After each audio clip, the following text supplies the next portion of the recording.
ಚಂದ್ರ ಮಂಗಳ ಬುಧ ಚ ಗುರು ಶುಕ್ರ ಶನಿಭ್ಯಶ್ಚ ರಾಹವೇ ಕೇತವೇ ನಮಃ. ನಮಸ್ತೆ. ಆಸ್ಟ್ರೋ ಆಚಾರ್ಯ ಗುರೂಜಿ ವಾಹಿನಿಗೆ ತಮಗೆಲ್ಲರಿಗೂ ಆದರದ ಸ್ವಾಗತ ಹಾಗೂ ತಮಗೆಲ್ಲರಿಗೂ ಪರಾಭವ ಸಂವತ್ಸರ ಯುಗಾದಿಯ ಹಾರ್ದಿಕ ಶುಭಾಶಯವನ್ನು ಕೋರುತ್ತಾ ಈ ನೂತನ ಸಂವತ್ಸರದಲ್ಲಿ ತಮಗೆಲ್ಲರಿಗೂ ಆಯುರಾರೋಗ್ಯ ಶಕೀರ್ತಿ ಜಯಲಾಭ ಇಷ್ಟಾರ್ಥಗಳು ಸಿದ್ಧಿ ಆಗಲೆಂಬ ಪ್ರಾರ್ಥನೆ ಮಾಡಿ ಕುಂಭರಾಶಿಯ ಯುಗಾದಿಯ ಒಂದು ಸಾಂಕೇತಿಕವಾದ ಭವಿಷ್ಯನ ವಿಶ್ಲೇಷಣೆ ಮಾಡೋಣ. ಕುಂಭರಾಶಿಗೆ ಈ ಪರಾಭವ ಸಂವತ್ಸರದ ಯುಗಾದಿಯು ಮಿಶ್ರ ಫಲಗಳಿಂದ ಸೂಚನೆ ಮಾಡಲ್ಪಡುತ್ತದೆ. ಈ ಯುಗಾದಿಯ ಫಲ ವಿಶ್ಲೇಷಣೆ ಮಾಡುವಂಥದ್ದು ಅನಾದಿ ಕಾಲದಿಂದ ನಡೆದುಕೊಂಡು ಬಂದಿದೆ. ಚಾಂದ್ರಮಾನ ಸಂವತ್ಸರವು ಬದಲಾಗುವಂಥದ್ದು ಇದೇ ಮಾರ್ಚ್ 19ನೇ ತಾರೀಕಿನಂದು ಅಲ್ಲಿ ನಮ್ಮ ಯುಗಾದಿ ಹಬ್ಬದಿಂದ ಅಲ್ಲಿ ಸಂವತ್ಸರ ಬದಲಾಗುವಂಥ ಘಟನೆ ಜರುಗುತ್ತೆ. ಇದು ಮುಂದಿನ ವರ್ಷ ಅಂದರೆ 2027ರ ಏಪ್ರಿಲ್ 6ರವರೆಗೂ ಈ ಸಂವತ್ಸರ ಇರುತ್ತೆ. ಪರಾಭವ ನವ ಸಂವತ್ಸರ 60 ಸಂವತ್ಸರಗಳ ಪಟ್ಟಿಯಲ್ಲಿ ಇದು 40ನೇ ಸಂವತ್ಸರ ಆಗಿದ್ದು, ಕುಂಭರಾಶಿಗೆ ಅನುಗುಣವಾಗಿ ನೋಡಿದರೆ ಅಲ್ಲಿ ದೀರ್ಘಚಾರಿ ಗ್ರಹಗಳ ಪ್ರಭಾವ, ಗುರು ಶನಿಯಂತಹ ಗ್ರಹಗಳಿರ್ಬೋದು ಅಥವಾ ರಾಹು ಕೇತುಗಳಂತಹ ಗ್ರಹಗಳಿರ್ಬೋದು. ಅದೇ ರೀತಿ ಸೂರ್ಯ ಶುಕ್ರ ಮಂಗಳ ಬುಧರಂತಹ ಕೆಲವು ಕ್ಷಿಪ್ರವಾಗಿ ಬಲಿಸಿದಂತಹ ಗ್ರಹಗಳ ಒಂದು ಒಟ್ಟಾರೆ ಫಲಿತಾಂಶವು ಈ ಕುಂಭರಾಶಿಗೆ ಈ ವರ್ಷದಲ್ಲಿ ಅಂದರೆ ಈ ಸಂವತ್ಸರದಲ್ಲಿ ಸ್ವಲ್ಪ ಬೇವಿನ ಕಹಿ ಜಾಸ್ತಿಯ ಅನುಭವ ಆಗುವಂಥ ಸಾಧ್ಯತೆ ಇರುತ್ತೆ. ಬೆಲ್ಲದ ಸಿಹಿ ಸ್ವಲ್ಪ ಮಧ್ಯೆ ಮಧ್ಯೆ ಸಿಗೋದಿಲ್ಲ ಅಂತೇನಿಲ್ಲ. ಅಂದರೆ ಯಾವುದೇ ರಾಶಿ ಇರ್ಬೋದು ಅವರಿಗೆ ಮಧ್ಯೆ ಉತ್ತಮ ಫಲಗಳ ನಿರೀಕ್ಷೆ ಚಂದ್ರನಿಂದ ಮಂಗಳನಿಂದ ಬುಧ ಶುಕ್ರನಿಂದ ಸಿಕ್ಕೇ ಸಿಗುತ್ತೆ. ಆದರೆ ಅಲ್ಲಿ ದೀರ್ಘಚಾರಿ ಗ್ರಹಗಳಂತ ಪ್ರಭಾವಶಾಲಿ ಗ್ರಹಗಳ ಕೆಲವು ಪ್ರಭಾವವು ನಿಮಗೆ ಈ ವರ್ಷದಲ್ಲಿ ವಿರುದ್ಧವಾದ ಪ್ರಭಾವವನ್ನು ಮಾಡುತ್ತದೆ. ಆರಂಭದಲ್ಲಿ ನಿಮಗೆ ಗುರುಬಲದ ಒಂದು ಅನುಕೂಲತೆ ಇರುತ್ತೆ. ಜೂನ್ ತಿಂಗಳ ಆರಂಭದವರೆಗೆ ಅಂದರೆ ಜೂನ್ 1ಕ್ಕೆ ಗುರುವಿನ ಪರಿವರ್ತನೆ ಆಗುತ್ತೆ. ಹಾಗಾಗಿ ಏಪ್ರಿಲ್ ಮತ್ತು ಮೇ ತಿಂಗಳಲ್ಲಿ ಮಾರ್ಚಲ್ಲಿ ಮಧ್ಯದಲ್ಲಿ ಬರುವಂಥ ಯುಗಾದಿ 19ನೇ ತಾರೀಕು, ಹಾಗೆ ಮಾರ್ಚು ಏಪ್ರಿಲು ಮತ್ತು ಮೇ ತಿಂಗಳವರೆಗೂ ನಿಮಗೆ ಗುರುವಿನ ಬಲದ ಒಂದು ರಕ್ಷಣೆ ಸ್ವಲ್ಪ ಮಟ್ಟಿಗಿರುತ್ತೆ. ಹಾಗಾಗಿ ಅಲ್ಲಿ ಶನಿ ಪ್ರಭಾವ ಸಾಡೆ ಪ್ರಭಾವ ಇದ್ದರೂ ಸಹಿತ ಸ್ವಲ್ಪ ಮಟ್ಟಿಗೆ ಚೇತರಿಕೆ. ಆದರೆ ಯಾವಾಗ ಅಲ್ಲಿ ಗುರುವಿನ ರಾಶಿ ಪರಿವರ್ತನೆ ಜೂನ್ ಆರಂಭದಲ್ಲಿ ಆಗುತ್ತೆ ಆವಾಗ ನಿಮಗೆ ಗುರುಬಲದ ಕೊರತೆ ಆಗಿದ್ದು, ಜೊತೆಗೆ ಶನಿ ಪ್ರಭಾವ ಇನ್ನಷ್ಟು ವೇಗವಾಗಿ ಆಗುವಂಥದ್ದು, ಜೊತೆಗೆ ಅಲ್ಲಿ ಆಗುವಂತಹ ಒಂದು ರಾಹುವಿನ ಪ್ರಭಾವ ಇರ್ಬೋದು, ಕೇತುವಿನ ಪ್ರಭಾವ ಇರ್ಬೋದು, ಆವಾಗ ಇನ್ನಷ್ಟು ವ್ಯತಿರಿಕ್ತವಾಗಿ ಆಗುವಂಥದ್ದೆಲ್ಲ ಸಾಧ್ಯತೆ ಇರುತ್ತೆ. ಹಾಗಾಗಿ ಆರಂಭದ 2.5 ತಿಂಗಳು ಸ್ವಲ್ಪ ಮಟ್ಟಿಗೆ ಪರವಾಗಿಲ್ಲ. ನಂತರ ಸಂವತ್ಸರದ ಈ 2 ತಿಂಗಳು ಕಳೆದ ಬಳಿಕ ಜೂನ್ನಿಂದ ಬರುವಂಥ ಅವಧಿ ನಿಮಗೆ ಮೈಯೆಲ್ಲ ಕಣ್ಣಾಗಿರಬೇಕಾದಂಥ ಸಾಧ್ಯತೆ ಕುಂಭರಾಶಿಯವರಿಗಿರುತ್ತೆ. ಇನ್ನು ಆರೋಗ್ಯದ ವಿಚಾರವಾಗಿ ಹಾಗೆ ಕುಂಭರಾಶಿಯವರು ಆರೋಗ್ಯಕ್ಕೆ ವಿಚಾರವಾಗಿ ಈ ಸಂವತ್ಸರದಲ್ಲಿ ತುಂಬ ಕಾಳಜಿಯನ್ನು ಗಮನಿಸಬೇಕು.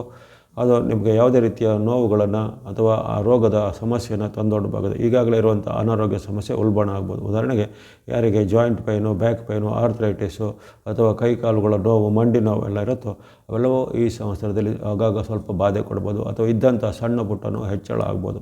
ಇನ್ನು ಕೆಲವರಿಗೆ ಕಣ್ಣು, ಕಿವಿ, ಗಂಟಲು, ಮೂಗು ಅಥವಾ ಹಲ್ಲುಗಳಿಗೆ ಸಂಬಂಧಪಟ್ಟ ನೋವುಗಳು ದಿಢೀರಾಗಿ ಕಾಣಿಸಿಕೊಳ್ಳುವಂಥದ್ದೆಲ್ಲ ಸಾಧ್ಯತೆ. ಇನ್ನು ಕೆಲವು ಭಾಗದ ಸಮಯದಲ್ಲಿ ನಿಮಗೆ ಜೀರ್ಣಕ್ರಿಯೆ ಅಥವಾ ಹೊಟ್ಟೆಗೆ ಸಂಬಂಧಪಟ್ಟ ಏನಾದರೂ ಅಜೀರ್ಣದ ಸಮಸ್ಯೆಗಳು ಅಥವಾ ಅಂಗಾಂಗಗಳು ಅಂತ ಹೇಳ್ತೇವೆ. ಉದಾಹರಣೆಗೆ ಲಿವರು, ಕಿಡ್ನಿ, ಹಾರ್ಟು ಅಂತ ಹೇಳ್ತೀವಿ. ಹಾಗಾಗಿ ಅಂಥ ಅಂಗಾಂಗಗಳಿಗೆ ಸಂಬಂಧಪಟ್ಟ ಏನಾದರೂ ನ್ಯೂನತೆಗಳು ಸಹ ತಲೆದೋರ್ಬೋದು. ಹಾಗಾಗಿ ಆರೋಗ್ಯದ ವಿಚಾರ ಖಂಡಿತ ಕುಂಭರಾಶಿಯವರಿಗೆ ಅಂದರೆ ಎಲ್ಲ ರಾಶಿಯವರು ಆರೋಗ್ಯದ ವಿಚಾರ ಅವರವರು ಕಾಳಜಿ ಬೇಕೇ ಬೇಕು. ಶರೀರ ಮಾಧ್ಯಮಂ ಖಲು ಧರ್ಮ ಸಾಧನ ಅಂದರೆ ಯಾವೇ ಧರ್ಮ ಸಾಧನೆಯನ್ನು ನಾವು ಬೇರೆ ಬದುಕಿಂತ ಮುಂಚೆ ನಮ್ಮ ಈ ಶರೀರ ಎಂಬ ಉಪಕರಣವನ್ನು ಸರಿಯಾಗಿ ಸುಸ್ಥಿತಿಯಲ್ಲಿ ಇಟ್ಟುಕೊಳ್ಳೋದು ಪ್ರತಿಯೊಬ್ಬರ ಕರ್ತವ್ಯ. ಹಾಗಾಗಿ ಈ ವರ್ಷದಲ್ಲಿ ನೀವು ಆರೋಗ್ಯದ ಬಗ್ಗೆ ಕಾಳಜಿ ಖಂಡಿತ ಬೇಕು. ನೆಗ್ಲಿಜೆನ್ಸ್ ಬೇಡ. ನಿಮ್ಮದೇ ಸ್ವಯಂಕೃತ ಅಪರಾಧದಿಂದ ನೀವು ಅನಾರೋಗ್ಯವನ್ನು ಆಹ್ವಾನ ಮಾಡಿಕೊಂಡಂಥ ಘಟನೆಗಳು ಆಗ್ಬೋದು. ಹಾಗಾಗಿ ಆರೋಗ್ಯದ ಬಗ್ಗೆ ಪ್ರಥಮತಃ ಕಾಳಜಿ ಖಂಡಿತ ಬೇಕಾಗುತ್ತೆ. ಅದು ವಿದ್ಯಾರ್ಥಿಗಳಿರ್ಬೋದು, ಯುವಕರಿರ್ಬೋದು ಅಥವಾ ಯಾವುದೇ ವಯೋಮಾನ ಸ್ತ್ರೀ ಪುರುಷ ಎಂಬ ಭೇದಲ್ಲದೆ ಕುಂಭರಾಶಿಯವರಿಗೆ ಆರೋಗ್ಯದ ವಿಚಾರವಾಗಿ ಈ ವರ್ಷದಲ್ಲಿ ಕಾಳಜಿ ಬೇಕು.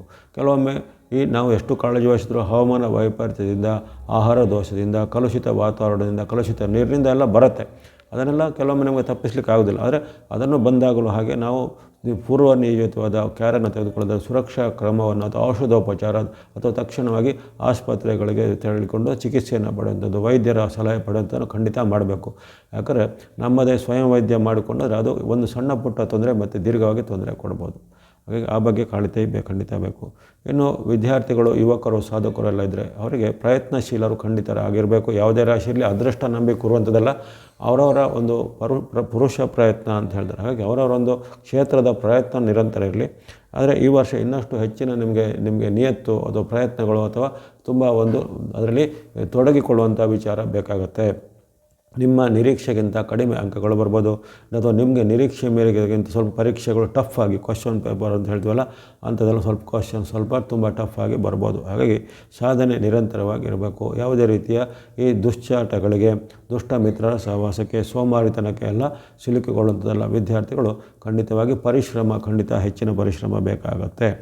ಹಾಗಾಗಿ ವಿದ್ಯಾರ್ಥಿಗಳಿಗೆ ಈ ವರ್ಷದಲ್ಲಿ ಸ್ವಲ್ಪ ಅದೃಷ್ಟ ನಿಮ್ಮ ಪರವಾಗಿ ಸ್ವಲ್ಪ ಅಷ್ಟೊಂದು ಇಲ್ಲ, ಅದನ್ನು ಗಮನದಲ್ಲಿಟ್ಕೊಳ್ಳಿ. ಯಾಕಂದರೆ ಆರಂಭದಲ್ಲಿ ಗುರುಬಲ ಇರುತ್ತೆ ಮೇ ತಿಂಗಳವರೆಗೆ. ಯಾವಾಗ ತಿಂಗಳು ಕಳೀತೋ ಜೂನ್ನಿಂದ ಗುರುಬಲದ ಕೊರತೆ, ಶನಿ ಪ್ರಭಾವ, ಸಾಡೆ ಸಾತಿಯ ಪ್ರಭಾವ ಇರುವ ಕಾರಣ ಅಲ್ಲಿ ಕೆಲವೊಮ್ಮೆ ಕೈಗೆ ಬಂದದ್ದು ಬಾಯಿಗೆ ಬರಲಿಲ್ಲ, ಅಥವಾ ಸೀಟು ಸಿಗುವಂಥದ್ದು ಕೆಲವೊಂದು ರ್ಯಾಂಕಿನಲ್ಲಿ ಕೈ ತಪ್ಪಿ ಹೋಗುವಂಥದ್ದು ಮುಂತಾದೆಲ್ಲ ಆಗ್ಬೋದು. ಹಾಗಾಗಿ ಹೆಚ್ಚಿನ ಒಂದು ಟಾರ್ಗೆಟನ್ನು ನೀವೇ ಫಿಕ್ಸ್ ಮಾಡ್ಕೋಬೇಕು. ನಾನು ಪಾಸ್ ಆದರೆ ಸಾಕು ಅಂದರೆ ನೀವು ಪಾಸ್ ಆಗೋದು ಸ್ವಲ್ಪ ಡೈಟ್ ಮಾಡು. ನಾನು 100ಕ್ಕೆ 100 ತೆಗಿಬೇಕು ಅಂದರೆ ಕನಿಷ್ಠ ಪಕ್ಷ ನಿಮಗೆ 80-90 ಆದರೂ ಬರ್ಬೋದು. ಹಾಗಾಗಿ ನಿಮ್ಮ ನಿರೀಕ್ಷೆಗಿಂತ ಸ್ವಲ್ಪ ಕೆಳಮಟ್ಟಕ್ಕೆ ನಿಮಗೆ ಬರ್ಬೋದು. ಹಾಗಾಗಿ ಉತ್ತಮವಾದ ನಿರೀಕ್ಷೆ ಇಟ್ಕೊಳ್ಳಿ. ಹೆಚ್ಚಿನ ಪ್ರಯತ್ನ ಪರಿಶ್ರಮ ಬೇಕು ವಿದ್ಯಾರ್ಥಿಗಳಿಗೆ. ಇನ್ನು ಉದ್ಯೋಗಸ್ಥರಿಗೆ ಅಥವಾ ಉದ್ಯೋಗ ಹುಡುಕುವಂಥವ್ರಿಗೆ ಹಾಗೆ ಅನಾಯಾಸವಾಗಿ ಉದ್ಯೋಗಗಳು ಸಿಗೋದಿಲ್ಲ. ಮಾರ್ಚ್, ಏಪ್ರಿಲ್, ಮೇ ತಿಂಗಳಲ್ಲಿ ಸ್ವಲ್ಪ ಮಟ್ಟಿಗೆ ಉದ್ಯೋಗ ಸಿಗುವಂಥ ಅವಕಾಶ ಬರ್ಬೋದು. ಆದರೆ ಯಾವಾಗ ಮೇ ಬಳಿಕ ಅಲ್ಲಿ ಉದ್ಯೋಗ ಸಿಗುವಂಥ ಅವಕಾಶಗಳು ನಿಮಗೆ ಸ್ವಲ್ಪ ನಿಧಾನ ಆಗ್ಬೋದು. ಅಥವಾ ಇರುವಂಥ ಉದ್ಯೋಗದಲ್ಲಿ ನಿಮ್ಮ ಮೇಲೆ ಆರೋಪ ಬರುವಂಥದ್ದು, ನಿಮ್ಮ ಮೇಲೆ ಒತ್ತಡ ಬರುವಂಥದ್ದು, ನಿಮಗೆ ನಿಮ್ಮ ಮೇಲೆ ಶಿಸ್ತು ಕ್ರಮ, ಕಾನೂನು ಕ್ರಮಗಳು ನಿಮ್ಮ ಮೇಲೆ ಬರುವಂಥದ್ದು ಉದ್ಯೋಗದಲ್ಲಿ. ಮೇಲಾಧಿಕಾರಿಗಳ ಕಿರುಕುಳ, ಸಹೋದ್ಯೋಗಿಗಳ ಕಿರುಕುಳ ಏಕಕಾಲದಲ್ಲಿ ಬರ್ಬೋದಾಗಿದೆ. ಹಾಗಾಗಿ ಉದ್ಯೋಗಿಗಳಿಗೆ ಸಹ ಈ ಸಂವತ್ಸರ ಪರಾಭವ ಅಷ್ಟೊಂದು ಸ್ಮೂತಾಗಿ ಇರುವುದಿಲ್ಲ. ಇನ್ನು ಉದ್ಯಮ, ವ್ಯಾಪಾರ, ಸ್ವಂತ ವೃತ್ತಿ ಮಾಡೋರಿಗೆ ಹಾಗೆ ಸವಾಲು, ಚಾಲೆಂಜ್ ಜಾಸ್ತಿ ಇರುತ್ತೆ. ಸರ್ಕಾರದ ಕಿರುಕುಳ, ಟ್ಯಾಕ್ಸ್ ಇಲಾಖೆಗಳಿಂದ ಕಿರುಕುಳ, ಮೇಲಧಿಕಾರಿಗಳಿಂದ ಕಿರುಕುಳ, ಅಥವಾ ಪಾರ್ಟ್ನರ್ಶಿಪ್ ಇದ್ದರೆ ಪಾರ್ಟ್ನರ್ಗಳ ಮಧ್ಯೆ ಭಿನ್ನಾಭಿಪ್ರಾಯ, ಅಥವಾ ಪಾರ್ಟ್ನರ್ಗಳು ಮಧ್ಯದಲ್ಲಿ ಕೈ ಕೊಡುವಂಥದ್ದು, ಅಥವಾ ಪಾರ್ಟ್ನರ್ಗಳು ನಿಮಗೆ ನಂಬಿಸಿ ವಂಚನೆ ಮಾಡುವಂಥದ್ದು. ಈ ರೀತಿ ನೀವು ಊಹೆ ಮಾಡಿರಲು ಸಾಧ್ಯ ಇಲ್ಲದಂಥ ಹಲವಾರು ಇಂತಹ ಅನಪೇಕ್ಷಿತ ಘಟನೆಗಳು ಜರಗಬಹುದು. ಹಾಗೆ ಕುಂಭರಾಶಿಯವರಿಗೆ ಈ ವಿಚಾರವಾಗಿ ವ್ಯವಹಾರದಲ್ಲೂ ಸ್ವಲ್ಪ ಎಚ್ಚರಿಕೆ ಬೇಕು. ಇನ್ನು ಇದಲ್ಲದೆ ಸಾಂಸಾರಿಕ ಅಥವಾ ಕೌಟುಂಬಿಕ ವಿಚಾರಕ್ಕೆ ಬಂದಾಗಲೂ ಅಷ್ಟೇ, ಕೌಟುಂಬಿಕ ಮತ್ತು ಸಾಂಸಾರಿಕ ವಿಚಾರದಲ್ಲೂ ತಂದೆ ಮಕ್ಕಳ ಮಧ್ಯೆ ಕಲಹ, ಅಥವಾ ತಾಯಿ ಮಕ್ಕಳ ಮಧ್ಯೆ ಕಲಹ ಆಗುವಂಥದ್ದು, ಪಾಲಕ ಪೋಷಕರ ಮಧ್ಯೆ ಕಲಹಗಳು ಬರುವಂಥದ್ದು. ಇನ್ನು ಅದೇ ರೀತಿ ಈ ಪತಿ ಪತ್ನಿಯರು ದಾಂಪತ್ಯದಲ್ಲಿ ಸಹ ವಿರಸದ ಭಾವನೆಗಳು, ದಾಂಪತ್ಯದಲ್ಲಿ ಸ್ವಲ್ಪ ತಮಗೆ ಭಿನ್ನಾಭಿಪ್ರಾಯಗಳು, ಸಂಶಯ, ಅನುಮಾನದ ಭೂತಗಳು ಕಾಡುವಂಥದ್ದು. ಯಾಕಂದರೆ ಅಲ್ಲಿ ನಿಮಗೆ ಜನ್ಮದಲ್ಲಿ ಇರುವಂಥ ರಾಹು, ಸಪ್ತಮದಲ್ಲಿರುವಂಥ ಕೇತು, ಅವರು ಆರಂಭದಿಂದ ಡಿಸೆಂಬರ್ವರೆಗೂ ನಿಮಗೆ ರಾಹು ಕೇತುಗಳ ಕಾಟ ಒಂದು ತುಂಬ ಪ್ರಬಲವಾಗಿರುತ್ತೆ. ಹಾಗಾಗಿ ಅಲ್ಲಿ ದಾಂಪತ್ಯದಲ್ಲಿ ಭಿನ್ನಾಭಿಪ್ರಾಯ ಬರುವಂಥದ್ದು, ಪ್ರತಿ ಮಾತಿಗೂ ನಿಮಗೆ ಕೆಲವರು ಚುಚ್ಚು ಮಾತನಾಡುವಂಥದ್ದು, ಅವಮಾನ ಆಗುವಂಥದ್ದು, ದಂಪತಿಗಳ ಮಧ್ಯೆ ಇರುವಂತಹ ಕಂದರ ಅಂದರೆ ಡಿಫರೆನ್ಸ್ ಆಫ್ ಒಪಿನಿಯನ್ ಇನ್ನಷ್ಟು ಸ್ವಲ್ಪ ಆಳವಾಗಿ ಆಗುವಂಥದ್ದೆಲ್ಲ ಆಗುತ್ತೆ.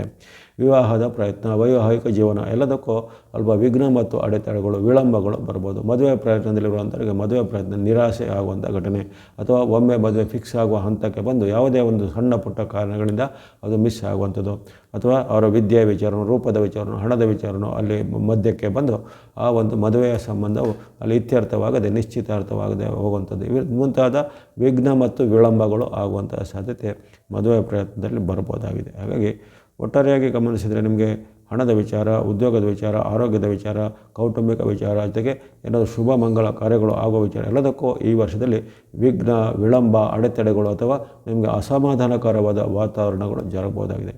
ಕೌಟುಂಬಿಕ ಜೀವನದಲ್ಲಿ ತುಂಬ ತಾಳ್ಮೆ ಬೇಕು, ಸಿಟ್ಟನ್ನು ಸ್ವಲ್ಪ ನಿಯಂತ್ರಣ ಮಾಡಬೇಕು. ಯಾಕಂದರೆ ಶನಿ ಪ್ರಭಾವ ಹೆಚ್ಚಾಗಿರುವ ಕಾರಣ ಕೆಲವೊಂದು ಸಮಯದಲ್ಲಿ ನಿಮಗೆ ಮಂಗಳನು ಇನ್ನಷ್ಟು ವ್ಯತಿರಿಕ್ತವಾಗ್ತಾನೆ.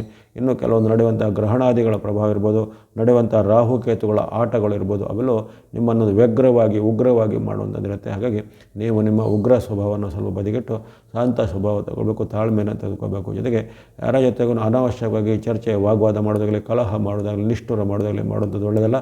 ಸಾಡೆ ಸಾತಿಯ ಪ್ರಭಾವ ಇರುವ ಕಾರಣ ನಿಮಗೆ ನಂಬಿದವರೇ ಮೋಸ ಆಗ್ತಾರೆ, ಅಥವಾ ನಿಮ್ಮ ಸ್ವಂತ ವ್ಯಕ್ತಿಗಳೇ, ನಿಮ್ಮ ಮನೆಯ ವ್ಯಕ್ತಿಗಳು ನಿಮಗೆ ವಿರುದ್ಧವಾಗಿ ಪರಿಣಾಮ ಆಗುವಂಥ ಘಟನೆಗಳು ಜರಗಬಹುದು. ಹಾಗಾಗಿ ಸಾಡೆ ಸಾತಿಯ ಒಂದು ಪರೀಕ್ಷೆ ನಿಮಗೆ ಈ ವರ್ಷದಲ್ಲಿ ಪೂರ್ಣ ಪ್ರಮಾಣದಲ್ಲಿದೆ. ಇನ್ನು ಮುಂದಿನ ವರ್ಷ ಅಷ್ಟೇ ಮುಗಿಯುವಂಥದ್ದು. ಮುಂದಿನ ವರ್ಷ ಜೂನ್ವರೆಗೆ ಅಂದರೆ 27 ಜೂನ್ವರೆಗೆ ನಮಗೆ ಮುಗಿಯುವಂಥದ್ದು. ಹಾಗಾಗಿ ಅನೇಕ ರೀತಿಯ ವ್ಯತಿರಿಕ್ತ ಪ್ರಭಾವಗಳು ಆಗ್ಬೋದು. ಹಾಗೆಂದು ನಮಗೆ ಹಣಕಾಸಿನ ವಿಚಾರ ಮಧ್ಯೆ ಹಣದ ಒಂದು ಪೂರೈಕೆ ಆಗುತ್ತೆ. ಯಾಕಂದರೆ ಶನಿ ಮಹಾರಾಜರು ಕೊನೆಯ ಚಕ್ರದಲ್ಲಿರುವ ಕಾರಣ ಹಣಕ್ಕೆ ಅವರನ್ನು ಅಷ್ಟೊಂದು ತೊಂದರೆ ಕೊಡೋದಿಲ್ಲ.